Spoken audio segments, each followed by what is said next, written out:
So I want to ask you, Dr. Geeta, how common is postpartum depression? See, it is much common, but it is underreported. Okay. Postpartum depression is approximately like every fifth woman is facing it. Okay. And it is underreported because women keep suffering in silence. They feel that they have some mental issue.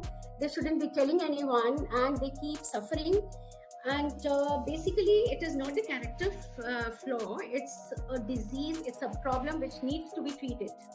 So, Dr. Geeta, what is the science behind postpartum depression? Because this certainly is much more than just baby blues, isn't it? Absolutely. This is totally, this distinction is very, very important. Baby blues is like something which affects the woman after she delivers, and it goes off within 2 weeks of the delivery. And the woman feels overwhelming, the woman feels tearful, and she feels tired. And it's more in thyroid issues, and if the lady has some problem during her antenatal period, the chances are more. And Okay. it has to be taken seriously. It is, and not only this thing, it is neurophysiological kind of a problem basically.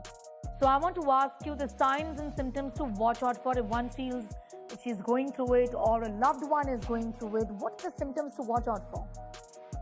This is very important because the lady herself won't know that she's going through this, and the family is the one who notices it.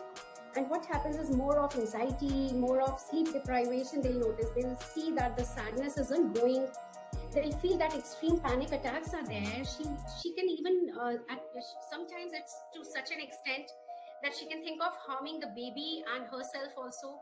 It's not that she's not loving the baby, but the things go out of order sometimes.